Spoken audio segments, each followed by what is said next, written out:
ये देश मजहब के आधार पे बटा था, पाकिस्तान इस्लामिक देश हुआ था, लेकिन उसके बाद जो संविधान बनाया गया वो हिंदू विरोधी संविधान था। मंदिरों का जो पैसा होता है, वहाँ पे जो बॉक्स लगे होते हैं, सारा सरकारों के पास जाता है। मंदिरों में चले जाते हैं बिल लेने के लिए। ये हमारी समस्या नहीं, ये जो है पुजारी समाज की समस्या हम यहाँ लेके आए हैं और एक मैसेज सरकार को और यहाँ के लोगों को देना चाहते हैं। जो जनता है, आप देखेंगे कि हिंदुओं के जो भी रिचुअल्स होते हैं वो चाहे जन्म से लेकर मृत्यु तक सब एक पुजारी द्वारा निभाए जाते हैं, चाहे वो नामकरण संस्कार हो या अंतिम संस्कार हो। तो हर जगह पंडित की हमें ज़रूरत पड़ती है और हमारे जो मंदिर का पैसा होता है वो सारा सरकार द्वारा अधिग्रहण किया जा रहा है। तो जब हमारे मंदिरों का पैसा सरकार अधिग्रहण करती है तो जो उसको चलाते हैं हमारे पुजारी लोग, उन भाइयों के लिए सैलरी का प्रावधान क्यों नहीं हो रहा। और सबसे बड़ा भेदभाव का एक जो क्या कहते हैं स्तंभ बन गया है केजरीवाल सरकार, जिसने कि मौलवियों के लिए तो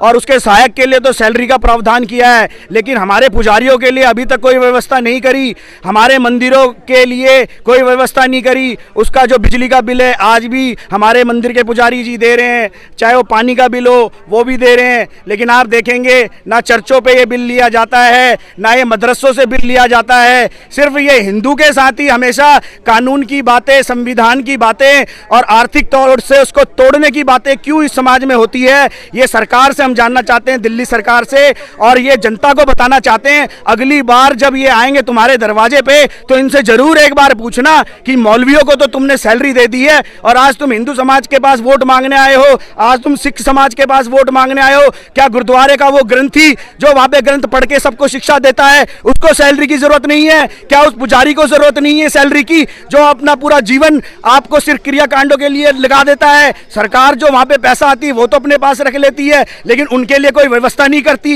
ये किस तरह का धर्म, किस तरह का हमारा देश की राजनीति है, मैं जानना चाहता हूं इन सबसे। मंदिरों का जो पैसा होता है, वहां पे जो बॉक्स लगे होते हैं, सारा सरकारों के पास जाता है। मदरसे हो गए, आपके चर्च हो गए, इनका पैसा सारा इन्हीं के पास रहता है, इनके ट्रस्ट बने हुए हैं, उन्हीं के पास जाता है अनुदान। तो ऐसा भेदभाव क्यों कर रही है हमारी सरकारें? जो पूजा करता है, जो कर्मकांड करता है, जो मंदिरों में अपना जीवन दे रहा है, जो हमारी सभ्यता संस्कृति को लोगों तक पहुंचाता है, वो बताता है कि बच्चा पैदा हुआ है तो उसका नामकरण किस तरीके से करना है। जब वो आप पूरा जीवन जी लेते हैं, शादी करते हैं, किसी तरह का कोई काम करते हैं नया, हर चीज में उसको आप बताते हैं, लेकिन जब सैलरी की बात आती है तो आप शांत बैठ जाते हैं। ये किस तरह का कानून है हमारे देश का? आप ये काम कर रहे हैं, किस लिए कर रहे हो? अपनी गुजर बसर के लिए कुछ तो चाहिए आपको, आपका भी परिवार होगा। क्या साधु संत समाज या पुजारी जो होते हैं उनका परिवार नहीं होता? तो जब उनका परिवार होता है, सेवा के ही तो पैसा देने पड़ते हैं। ये पुलिस वाले सेवा कर रहे हैं, सैलरी लेते हैं, आर्मी सेवा कर रही है, वो भी पैसा लेती है, पुजारी लोग भी सेवा कर रहे हैं, मौलवियों को दे सकते हैं, वो कौन सी सेवा कर रहे हैं? सर 3 से जुदा का पाठ पढ़ा रहे हैं। क्या बात कर रहे हो आप? ठीक है, क्या पढ़ाते हैं वहां पे? दिख रहा है यहाँ पे पत्थर बजाने सिखा रहे हैं इनके मौलवी, उनको तो सैलरी दे रहे हो, उनके बिजली के माफ बिल हो रहे हैं। हम बोल नहीं रहे, दुनिया बोल रही है, दुनिया थू कर रही है, दुनिया बोल रही है। ये चाइना में देखो सुलभ शौचालय बना दिए गए हैं, मंदिरों में चले जाते हैं बिल लेने के लिए। हैं किस तरह का कानून है ये? सिर्फ हिंदुओं को दबाने के लिए, वोट लेने के लिए सबके पास जा सकते हैं ये हैं। और जब बात आती है कि क्या कहते हैं हमारा जो मंदिरों में चढ़ावा चढ़ता है वो भी सरकार ले ले, उसके बाद क्या कहते हैं आपको ये माइनॉरिटी में घुसा रखा है तो इनको उसके बाद भी इनको सैलरी चाहिए। हर सरकार अपने आप को मांगती है कि वो कट्टर हिंदू है, जब उन्हें वोट चाहिए होता है उसके बाद कट्टरता खत्म हो जाती है। हर सरकार का ये हाल है।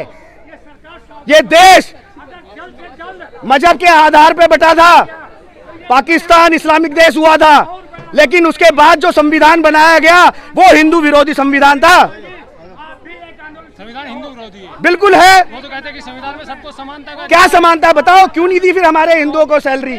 आप मुसलमान को बोलो ना मंदिर में बैठे हो टीका लगाए, कट्टरता है इनमें। हम कट्टर नहीं है भैया, सबको साथ लेके चलना जानते हैं, वासुदेव कुटुंबकम की बात करते हैं, सबका साथ, सबका विकास, सबका विश्वास, सबका प्रयास।